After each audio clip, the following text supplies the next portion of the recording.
Сүлейменовтер сынды жетім бұрышқа да жете алмай жүрген 9 миллион адамның жайы не болмақ?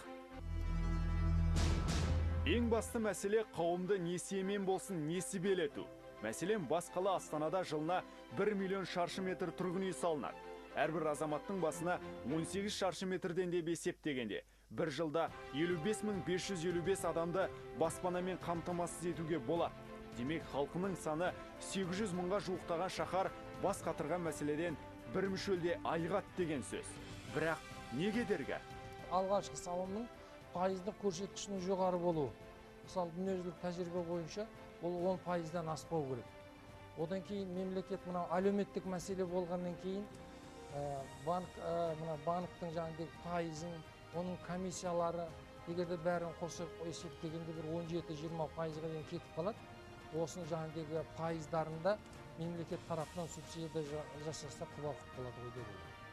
Қолжетімді баспана бағдарламасы негізінде 2020 жылға дейін елімізде 60 миллион шаршы метр үй салынады деп жоспарланған еді әу баста. Жыл сайын 6 миллион 600 мың шаршы метр пайдалануға берілуі тиіс. Бірақ ол бет жағы түбінде жинақ банкі кінәлі емес. Түбінде біз пәтерлерді аз салып жатырмыз. Сол мәселе. Пәтер жетпегендіктен біз сол 1, 2, 3, 4, 5, 10 пәтерге таласып жатырмыз. Биыл несиелік тұрғын үйлер салуға 30 миллиард теңге бюджеттен бөлінді. Алғашқы 10 айда соның 24 миллиарды жергілікті атқарушы органдарға бөлініп, оның 82% ғана игерілді. Ал жалға берілетін баспанаға бөлінген 27,5 миллиард теңгенің 24 миллиарды өңірлерге аударылып, 90% жұмсалды. Инженерлік инфрақұрылымдарға 40 миллиард теңге берілді. 10 айда оның 35 миллиард 600 миллион аударылып, 90% игерілді. Ең бастысы Маңғыстау облысы, бұл жаңағы ипотекалық үйлерді, несиелік үйлерді айта кетсек, сол үйлердің бір тиынды игерілмеді. 1 миллиард 900 миллион теңгедей қаражат осы облыстан бюджетке қайтарылып, және басқа аймақтарға бөлінді. Сондай-ақ бұл қатарды Жамбыл, Қарағанды және Оңтүстік Қазақстан облыстары толықтырып отыр. Ал игерілмеудің иінін тұрғын үй құрылыс басқармасы былайша түсіндірді. Үйдің жобасы өзгеріп отыр. Кезінде негізінде бұл басқа кәсіпкерлік корпорация салынған жоба ғой. Соның қазір класын істейміз. Соны былай өзгеріп отыр. 4-ден 3-ші классқа. Маңғыстауда баспана мәселе емес дейін десең, күні кешегі шуды қалай елемейсің? 190 ақтаулық аштық жарияламақ болды. Біздің үйді шыдарымыз жетті, баратын жеріміз жоқ, міне кемпір шалымыз 80-ден астықты, енді шаршадық әбден. Ақтау қаласында 200 пәтерлі көп қабатты үй тап-тамызда пайдалануға берілуі керек болатын. Алайда мердігерлердің жауапсыздығынан құрылыс әлі аяқталған жоқ. Қыс қаһары қысып бара жатса да, құр уәде берумен уәкілдесіп келеді. Құжаттарын тапсырдым әкімшілікке. Және әкімшілік алуға қабілеттесін деп үміткерлер қатарына қосты. Бұйыртса осы жылдың аяғына дейін береміз деді. Елбасының өзі тапсырма бергеннен кейін аймақ басшылығы шапшаң қозғала бастады. Биыл тапсырылуға тиіс 200 пәтерлі баспананы қаржыландыруда кемшілік болмады. Қазір құрылыста 3 ауысыммен жұмыс жүріп жатыр.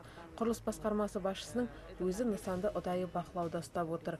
Баспана жыл соңына дейін пайдалануға беріледі деп сеніммен айта аламын.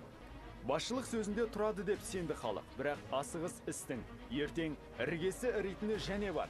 Қарағандыдағы Бесоба тұрғын үй кешені сынды құлап түспесе болды. Түсіріп отыр. Ужас! Ужас! Аталмыш мәселе қайталанбас үшін Бесобаға қатысты істе кім жазаланды дегенді саралап көрсек. Мердігер компания, тапсырыс беруші тараптар жауапқа тартылды. Ал сәулет бақылау органы ше? Сәулет бақылайтын жұмыс органынан біреу жазаланды ма? Жазаланған жоқ. Олардың жаңағы міндетті түрінде олардың жұмысы, олар барса міндетті түрде айыппұл салады. Ол шешім емес ол. Көрдіңіздер, ол шешім емес. Азаматтармен, құрылысшылармен халықпен жұмыс істеу керек оларға. Тек қана жаңағы құжаттарды дайындамай, жаңағы рұқсат бермей, лицензия ғана бермей. Ол әрине оңай, кабинетте тұрып, ол оңай. Қытай құрылыста шапшаң, аспанмен астасқан сарайларды 15 күнде тұрғыза салады. Ал Қазақстанда 150 тәулікте бой көтерген нысан 150 күн пайдаланған соң іргесі сөгіледі. Бұған отандық мердігерлер кінәлі ме? Бәлкім мұның себебін құрылысшыдан емес, қағазбастылықтан іздеген жөн болар. В Казахстане, чтобы заниматься строительным бизнесом, надо получить общей сложности 32 разрешения. В Гонконге, например, только 6. Но куда нам до Гонконга? 6 и 32 имеет значение? Влияет это на качество строительства? Столько разрешений? Нет. Усложняет это условия бизнеса? Однозначно усложняет. Сонымен, баспана мәселесін шешу үшін сарапшылар құрылысшылардың белсенділігі мен бәсекелестігін арттырып, сан мен сапа жайын реттеу керек. Артынша, Жинақ банкінің пайыздық мөлшерін төмендету қажет деп қорытады. Сосын баспанаға бас болатын басшы тағайындалуы тиіс дейді. Жергілікті атқару органымен сол қаражатты игеріп атқан банктің арасында тікелей бірге жұмыс жүріп атқан жоқ. Тұрғын үй құрылыс банкі өзімен өзі, жергілікті атқару органдары өзімен өзі істеп атқан. Олар бірге істеу керек.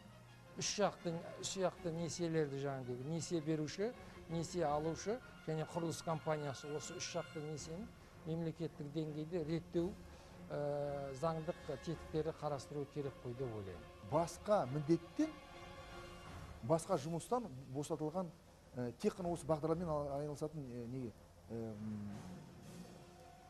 басшы керек.